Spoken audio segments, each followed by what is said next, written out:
The call came on the morning of July 8, 2017. A landlord, concerned about a tenant he hadn't seen in days, unlocked the door to an apartment in Waynesfield, Ohio. He stepped inside, expecting to find an empty space, maybe a mess left behind by someone who had skipped out on rent. Instead, he heard the sound of running water. The bathroom door stood slightly open. What he saw next made his hands shake as he reached for his phone to call 911. Lying in the bathtub, under a stream of cold water, was Erin Mulcahy. She was naked, motionless. The sight of her lifeless body would set off an investigation that would uncover secrets no one was prepared to face. At first glance, there was nothing obvious to suggest foul play. No signs of forced entry. No blood. No overturned furniture.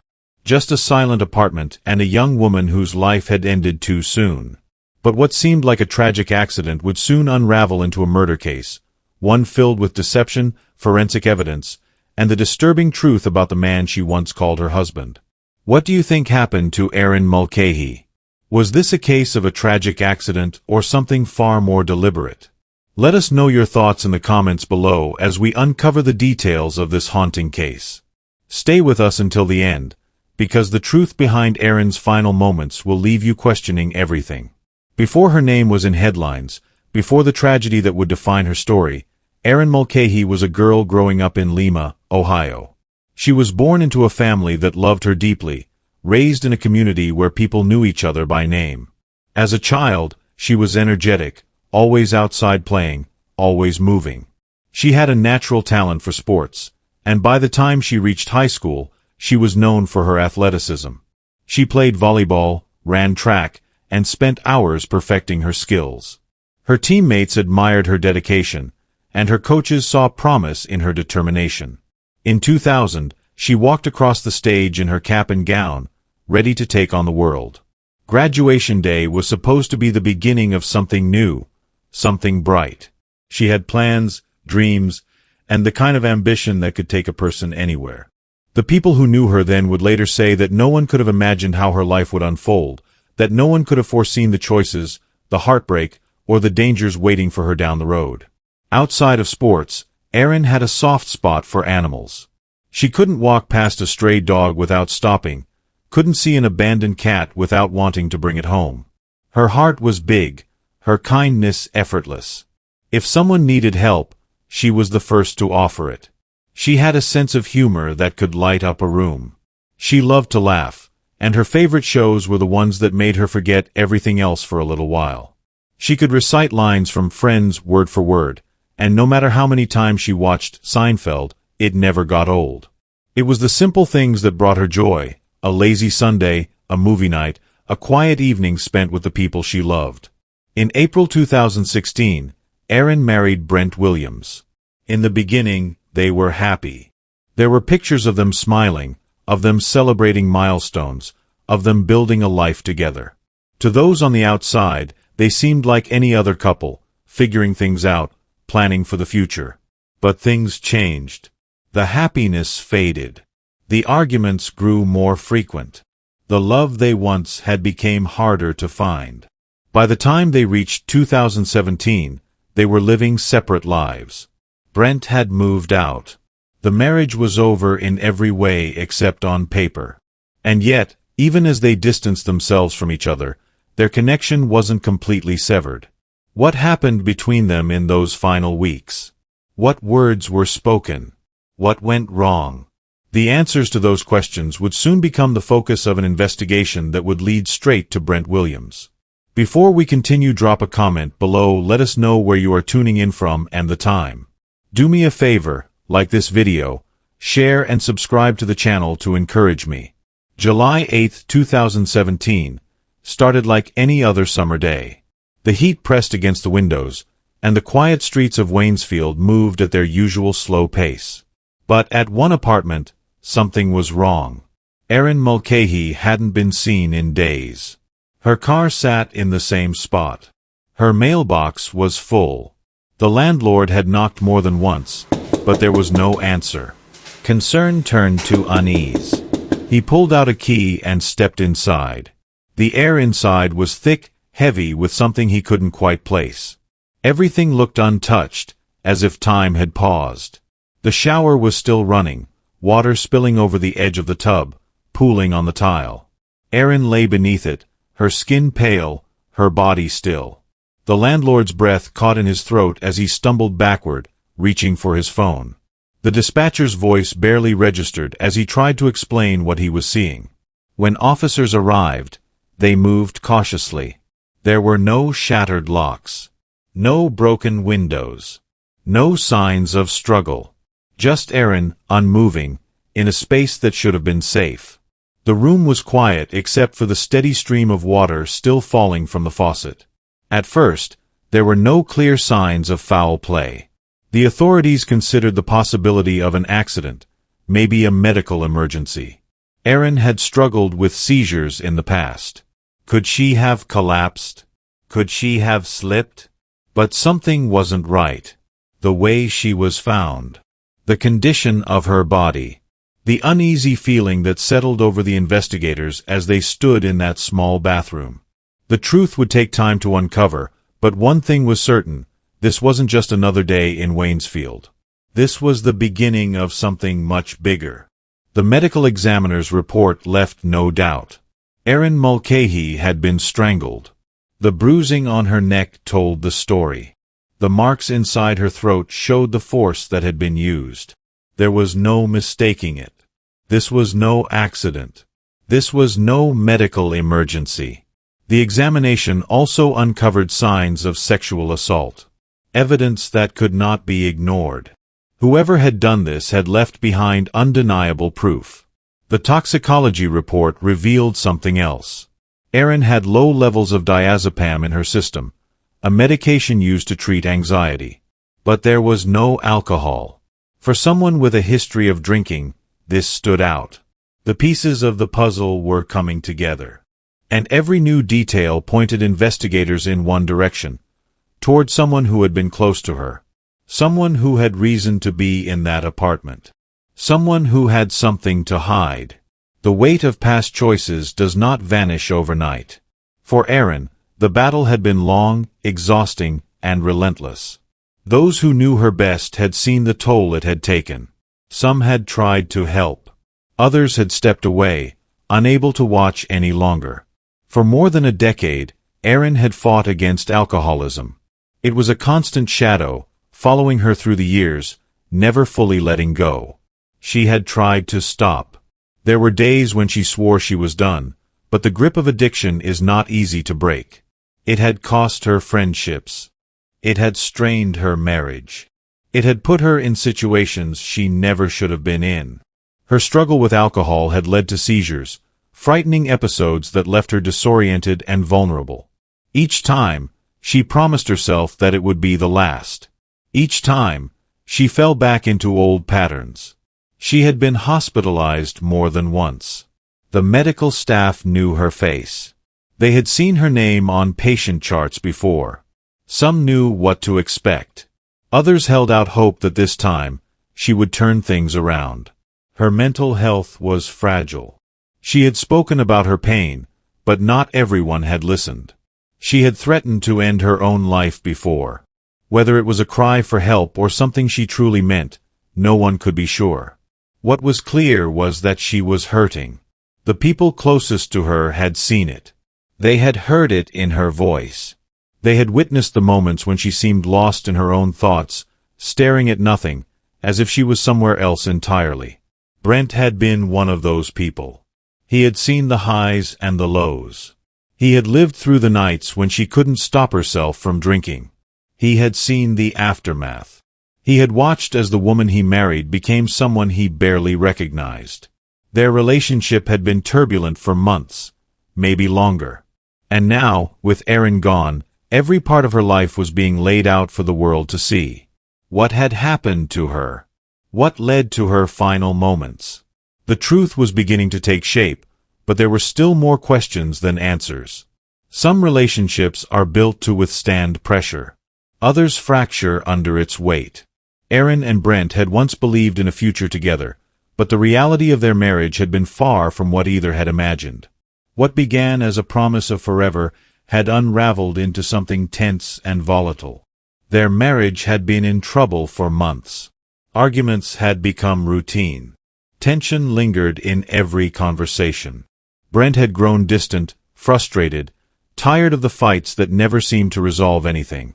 Erin, struggling with her personal battles, found herself isolated, grasping for stability in a relationship that no longer offered it. By July 2, 2017, Brent had made his decision. He packed his things and left. The apartment they had once shared was no longer his home. His departure was not the end of their story, though. It was only another chapter in an already complicated situation. Divorce papers had been filed. The process had begun. But separation did not mean closure. It did not erase the years they had spent together. It did not erase the history that bound them. For Erin, Brent's absence was another weight on her shoulders. Whatever remained of their marriage was slipping away. But something about the way it ended, about the timing, the circumstances, would later raise questions that demanded answers. When the authorities began piecing together Erin's final days, Brent's name surfaced almost immediately. He had been a part of her life for too long to ignore. He had been there in the days leading up to her death. He had been there when their marriage fell apart. And now, investigators needed to understand exactly where he had been and what he knew. When questioned, Brent insisted that he had last seen Erin 6 days before her body was discovered. He provided a timeline, one that seemed straightforward at first. He claimed to have stopped by the apartment on July 6 to retrieve some of his belongings. He said he heard the shower running. But he did not knock on the door. He did not check on her.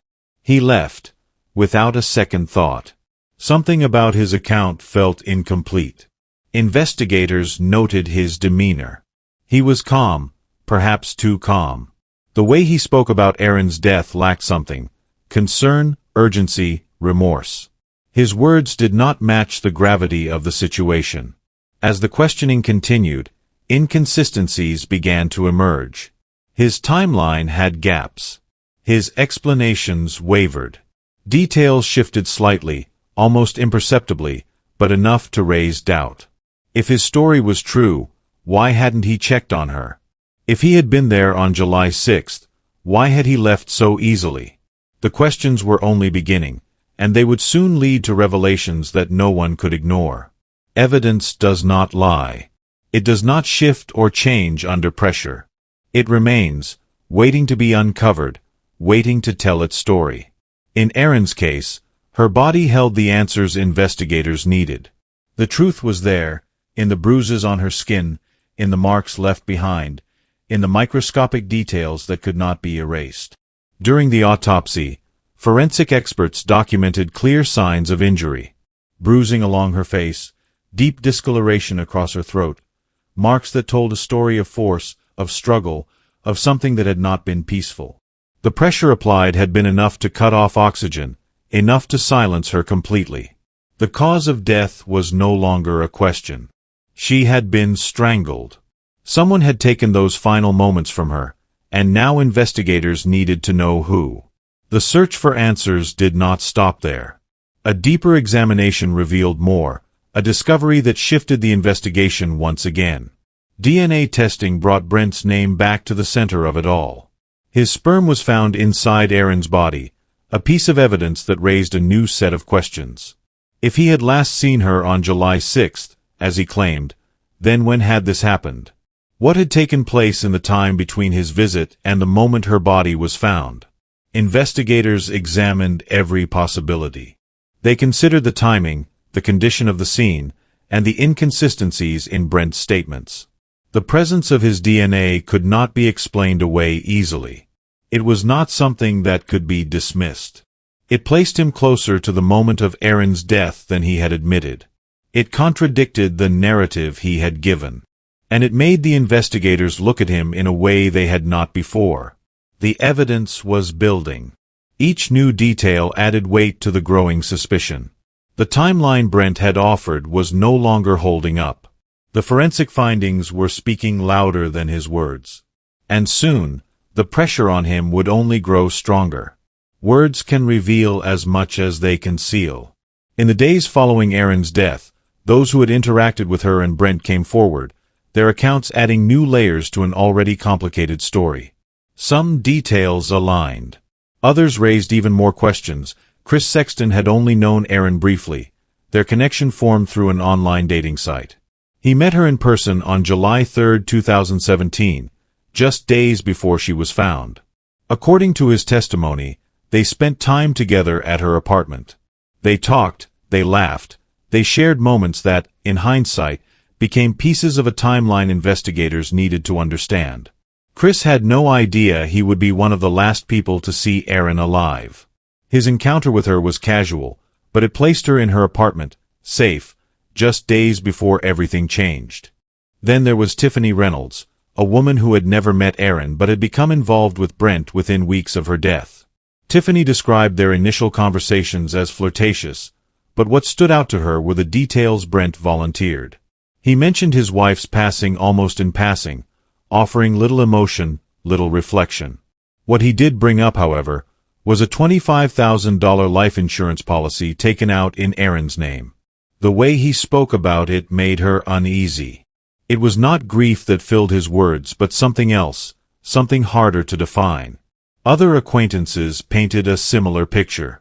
Ruth Oak, another woman Brent had communicated with, recalled a conversation on July 7, the day before Erin was found. When she questioned him about his marital status, his response was unsettling. He simply said he was no longer married. Sandra Ball, who spent time with Brent that same evening, described him as distant, distracted. Something about him was different that night. He was there, but his mind seemed elsewhere. Piece by piece, the witnesses contributed to a narrative that pointed investigators in a specific direction. Brent's behavior after Erin's death did not fit what one might expect from a grieving husband. His words were calculated. His actions raised doubt. And as more people spoke, the foundation of his alibi began to crack. The courtroom sat in silence as the judge prepared to deliver the final decision. Every eye was fixed on the bench, the weight of the case pressing down on all present. After months of investigation, evidence review, and testimonies, the moment had arrived. In June 2019, the judge declared Brent Williams guilty of murder. The announcement rippled through the courtroom, met with a mixture of relief, quiet gasps, and subdued whispers. The weight of the verdict was undeniable, closing a painful chapter in Erin Mulcahy's tragic story. With the conviction came the sentencing. The judge imposed a sentence of 15 years to life in prison.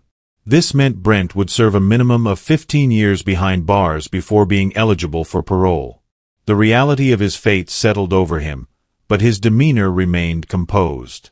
He had maintained his innocence throughout the trial, and that did not change in this final moment. As he stood before the judge, he made his last statement. His voice was steady, but the words carried a sharp defiance.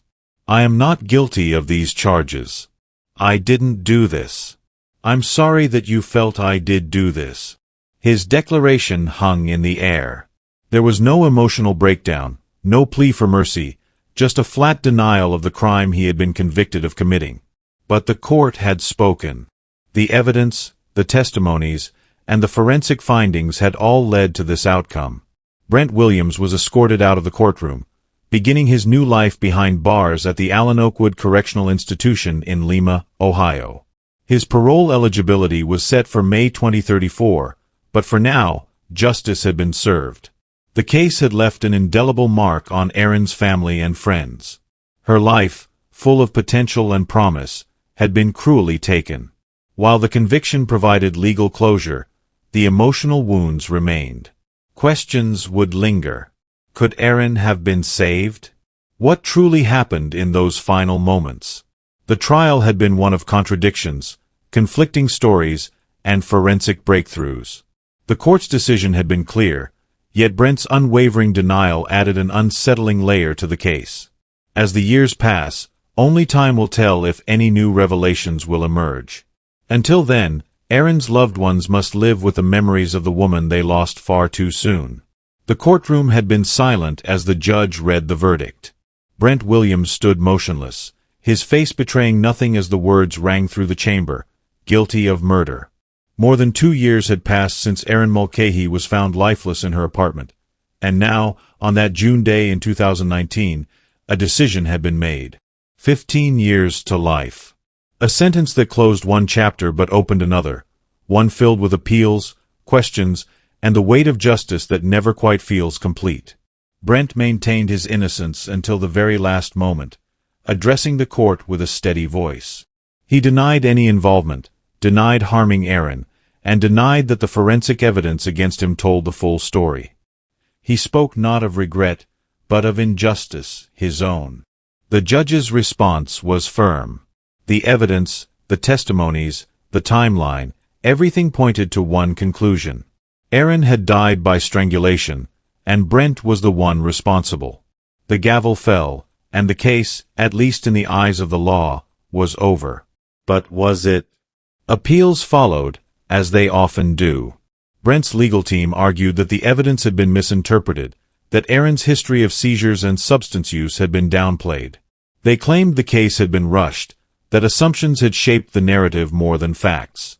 The appeals court reviewed the details with the same scrutiny the trial had received, but nothing changed. The conviction stood, and Brent remained behind bars. His earliest chance at parole would not come until 2034. While the legal battles played out in cold courtrooms, the impact of Erin's death rippled through Waynesfield, Ohio. The community had followed the case closely, the details too disturbing to ignore. Friends and neighbors struggled to reconcile the Erin they knew. The athlete, the friend who loved old sitcoms, the woman who had fought her own battles, with the one whose life had ended so violently. Some believed justice had been served. Others wondered if the full truth had ever been uncovered. The media had latched onto the case, bringing it to national attention. Investigation Discovery featured it on their true crime series, The Murder Tapes, Smokescreen. Viewers across the country dissected the facts, analyzing every detail, every inconsistency. Some saw a tragic case of domestic violence turned deadly. Others speculated that more remained hidden beneath the surface. The case became more than just a headline. It became a point of debate, a mystery that refused to settle. In the end, Erin's story was more than the crime that took her life.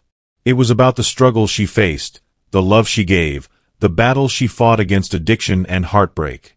It was about a justice system that seeks answers but often leaves behind uncertainty. It was about the people who knew her, who mourned her, who still search for meaning in the tragedy. For those who have followed this case, the conversation is not over. What do you think happened in Erin's final days? Do the facts tell the whole story, or is there more left to uncover? Share your thoughts below. Let's continue the discussion, because every voice matters in the pursuit of truth.